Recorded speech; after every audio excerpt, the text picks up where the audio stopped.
to a brand new episode of Polycab, India's #1 cable and wires company, Dream Home Season 6. With us on this beautiful episode, we have another beautiful home. But before that, let me introduce to you our panel of judges. With us, we have Anuj Gopakumar, the Chief Architect of Kumar Group.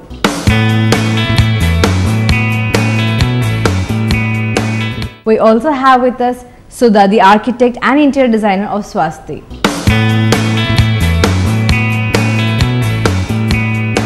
So it's time for us to take a look at this house from Thodupuzha, and it's called Puthussery. Hi, welcome to Polycab, India's #1 cable and wires company, Dream Home Season 6. Today we are in Thodupuzha and we have come to visit the house called Puthussery. So let's move into the house and see what's in store for us.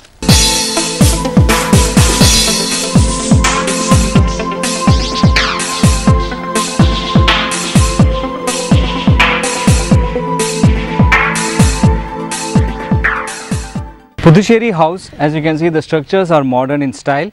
They have created a beautiful landscape over here with full of grasses. A beautiful lawn surrounds the house.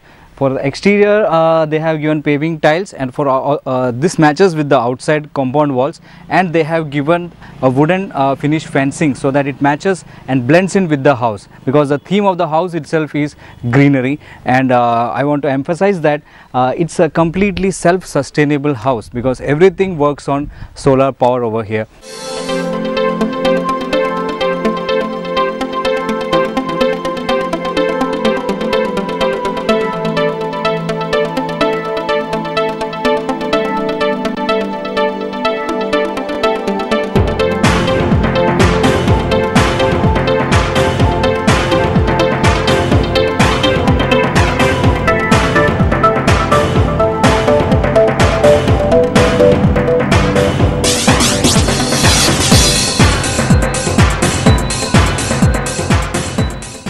The car parking has been created in a traditional style, as you have seen outside. There's a composition of wood, steel and concrete for the car parking area. Two steps leads us into the sit-out area. Over the roof side, they have given a pergola with toughened glass on the top, and there are 4 pillars also that creates a different ambience to the area that surrounds over here. On one side, they have given a small lawn again with green grass patch. The sit-out has been given a veranda type of feeling, like as we see in our older homes and all. And the veranda extends to the other side of the houses also. This has been like supported by pillars all over, you can see.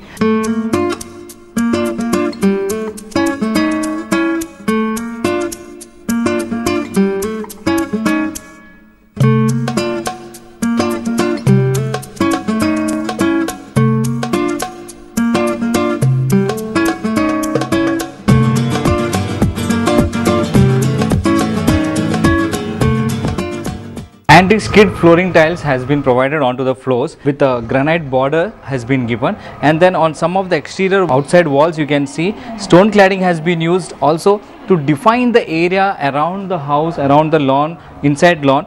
They have used wood colored tiles as well.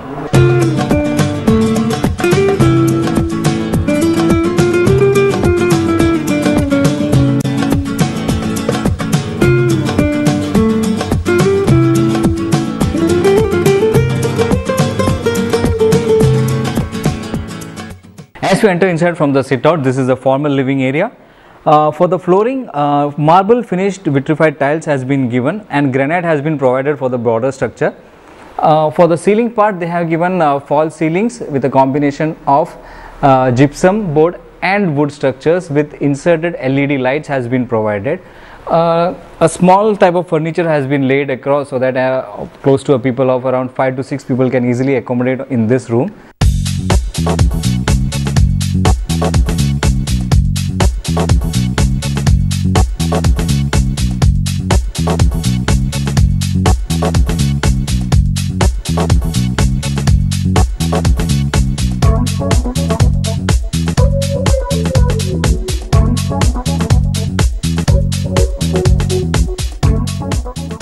A courtyard has been placed right at the center of the house so that from every corner of the house you can see this courtyard, and a pergola is created on top of the courtyard, and it has been done up with a toughened glass on the roof side.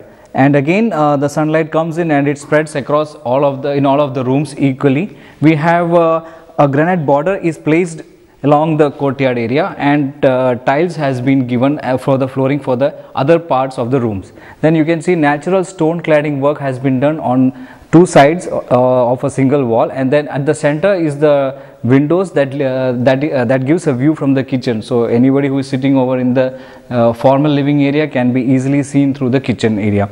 And pebbles has been placed like this, has been placed all around inside the courtyard, so giving it a very natural finish. The bordering has been done up with plywood in wood finish structure, and we have gypsum board for the false ceiling area.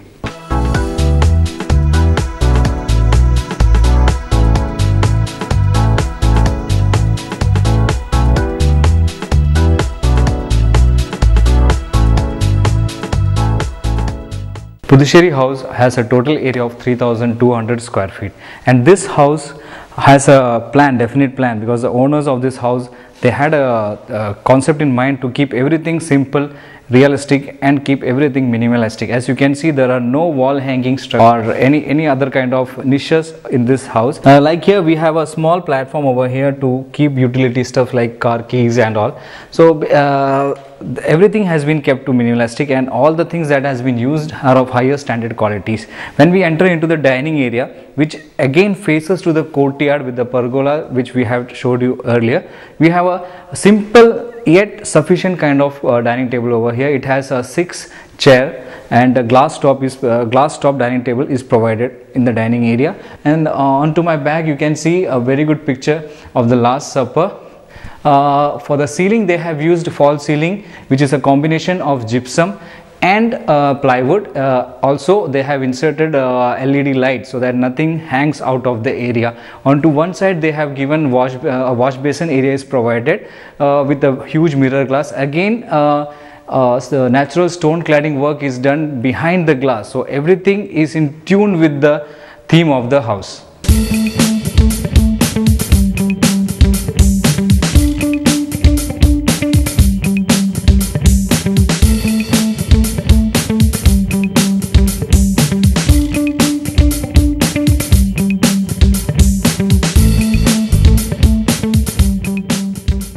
From the formal living area, we enter into the family living area. As you can see, everything has been kept to the minimalistic, and they have been decorated so well that it brings out each feature that whatever is laid across. So suppose if we are taking the case of this sofa, it has been laid across very well so that it can easily accommodate close to 10-15 people very easily in a very stylish manner. A false wall has been created using plywood and glass. Also we have LED lights inserted into them so that the lights has been properly reflected. During daytime you don't need lights in any of the rooms because we have very good courtyard with pergola. As for the false ceiling, gypsum has been infused with wood and plywood to create a very good detailing effect. Also LED lights has been given onto the ceiling part. In front of me we have a very good TV stand over there. Again minimal things has been used, minimal properties has been used so that it can match with the complete aspect of the room itself. On one side of the wall we can see a small niche has been created so that the room also doubles up as a prayer area.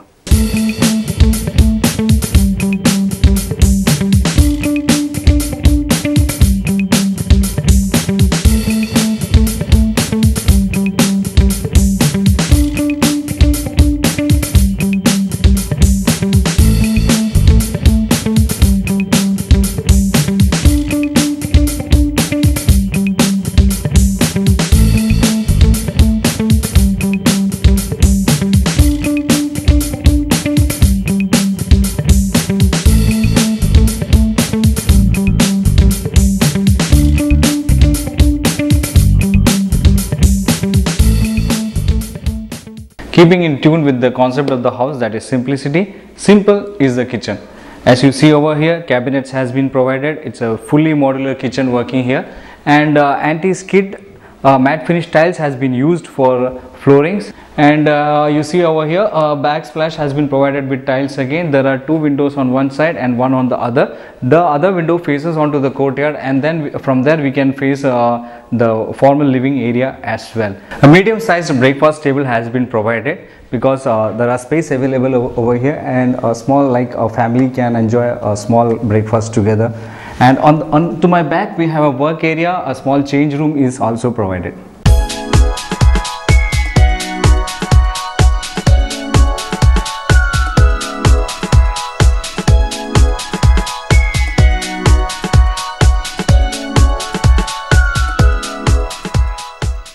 Bedrooms are again spacious. A concept of furniture and just the color has been given over here. No other extra tidbits has been provided. Just 2 drawers on both sides, and we have a huge wardrobe that adorns the whole wall on one side. Texture finish, texture painting has been provided on one of the wall.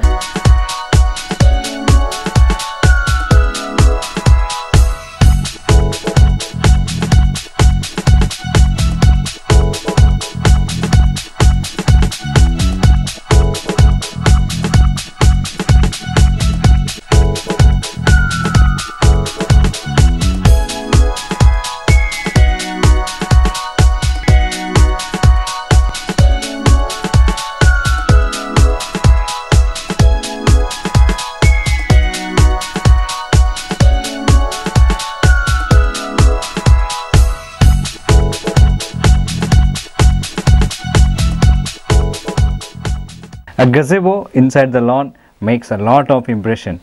So guys, sustainability and self-efficiency should be the motto of modern age homes. That's what I think, and the newer generation thinks. This house has it all. So that's it from Puthussery house. See you next time. Till then, have fun, take care, bye bye.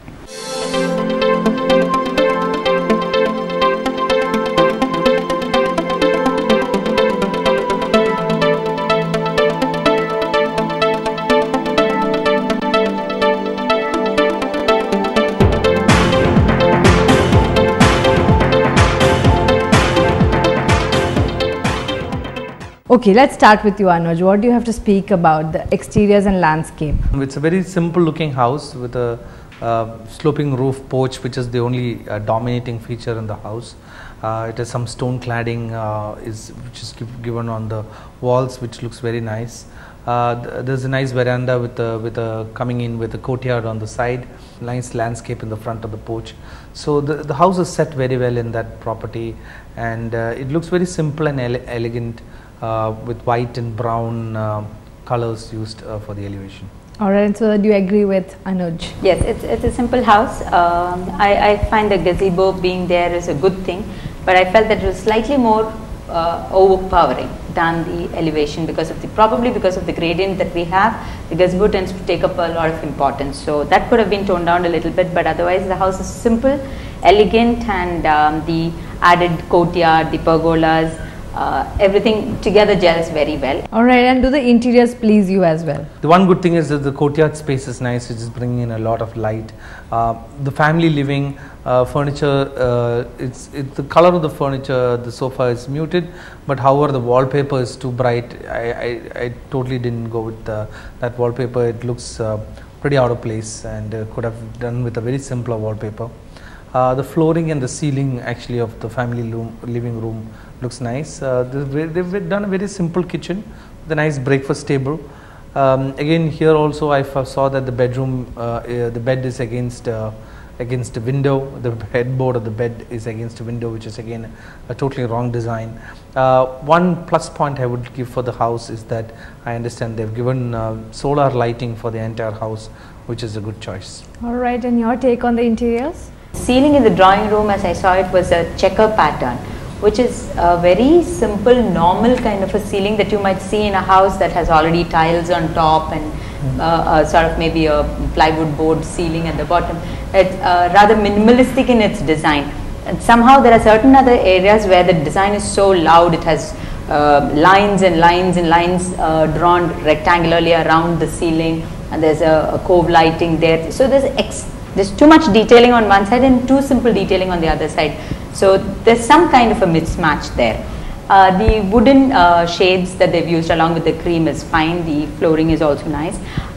The kitchen cabinets are also done in wood. The wardrobe cabinets are done in wood. So all that, generally by and large, that wooden theme has been taken throughout the house, which is nice. The classical kitchen. The bedrooms are simple, very nicely designed wardrobes. I like that also.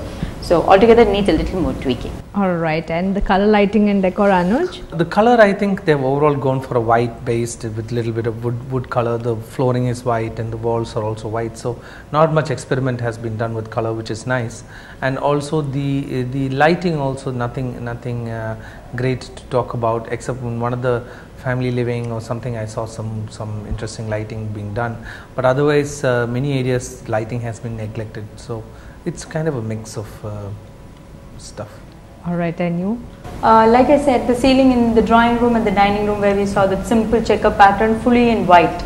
That didn't really give too much light downwards, but then when you saw in the family living room, there was a pelmet sort of a thing with cove lighting, and it's got the spotlights, some 10-12 of them in a row. So there it's overdone, here it's underdone. So there's some correlation problem there. But otherwise, general lighting, I suppose it's very well taken care of there. So altogether, it's a pleasing ambience inside the house, but a lot of things are required. And the money part, how do you think they spent it? The one plus point I would give for this house in terms of value for money or sustainable design is the solar lighting they have used for this house. That's what I understand. I think that is one plus point for the house, but otherwise definitely could have been done a lot with the money, the kind of money they spend and the kind of materials they use. And Sudha? Yes, in one of the shots I noticed that this whole space has been carved out of a rock. I could see a rock at the background, natural outcrop of rock. So I felt that if they had actually taken the actual gradient of this, maybe say split level rooms within, instead of blasting so much of the rock and making a flat ground for the house to sit in, instead if it could be taken in steps, there would be a lot of interest that could be created there. A lot of money less spent also on the house for blasting this entire rock, or maybe even used that rock maybe within the house, certain areas of the house. All that actually adds to the greenness. Obviously the client is very green, they understand the necessity of solar lighting and have used it for the entire house, which is a wonderful thing. Thank you, and with that it's time for us to listen to the scores of the judges, because we just heard their judgment. And let's start with Anuj. And how much would you rate the exteriors and landscape of this house? For this exterior, I would give it an 18 on 25. 18 on 25, and 18 Sudha? on 25. 18 on 25 again. And for the interiors? So I'll give it a 16 on 25. 16 on 25, and I'll go Sudha? with a 17 on 25. 17 on 25. Now for the color lighting and decor? 17 on 25. 17 on 25. And you? 17 on 25. 17 on 25. And the last aspect, value for money? 17 on 25. 17 on 25. And you? One more mark for the solar, 18. So the grand total for Anuj is 68 on 100. For Sudha it is 70 on 100. And for public it's 34 on 50. And the grand total is 172 on 250. And today I think it's time for us to speak about lighting. So let's start with Anuj. Today we're going to talk about task lighting. That's a specialized form of lighting in a house where you give concentrated light for a particular task. When you put a task light, you don't need the rest of the light of the house. So it's for a specific purpose on a specific focus. Some of the examples of task lighting is when you're in a desk, when you're reading, you have light falling on the desk, and for your writing or reading you have a desk lighting. Even in the bedroom, when you're reading in the bedroom, you have a task lighting in the bed, which will only have the light falling onto on the material you're reading, and the rest of the light can be switched off so that the focus lighting comes in. So some of these are the examples of task lighting. Even when you are having a lounge area where you're sitting, you can even have specific task lighting just to have the desired effect instead of floodlighting the entire room. So this is a nice concept in lighting. The light fixtures have to be selected correctly for this particular thing. There are a lot of light fixtures in the market which will give you a fantastic effect of task lighting now in LED and otherwise. So selecting and placing of these specific task lighting can definitely bring a lot of effect to the house. Alright, thank you. And Sudha? Task lighting in the kitchen is another very important aspect. What we find is that our general tendency is to use the brightest light in the room, just switch on one light and you expect the entire room to be lit to the specification of your task. So, which doesn't usually happen. So, putting on a tube light in the kitchen doesn't mean that your kitchen is going to get properly lit in the areas where you want it to be lit. So, it makes a lot of sense to have a different types of lighting. Like he said, a general lighting is a must. That is for the general ambience. A general lighting basically theoretically is defined as you being able to recognize another person across the room. That's all the level of lighting that you need for a general lighting. But conversely, when you're cooking on a cooktop or when you are preparing the food on a countertop, you need to have the light on the countertop, not onto the floor, not onto your cupboards. So, it's not enough and the light cannot come from your back. So, you need to have these lamps below your cabinets if you have cabinets, or from the ceiling overhead or from the roof overhead, so that it actually lights your surface on which you are working. Again, the color of lighting is very important in a kitchen. Preferably white light is good, so that you can actually see the original color of the food and not the built up color. Built up color, yeah. While serving in a restaurant, the built up color is good because it enhances the food color when you have a warm lighting. But while you're cooking, it's very important to see the natural color of the food. So that way, use white light in the kitchen, use a task light in the kitchen. Alright, thank you so much, and that's been our expert advices of the judges, and I'm sure all of you really enjoyed. So for more interesting advices and beautiful homes, stay tuned with us, and until next episode, this is all of us saying a goodbye.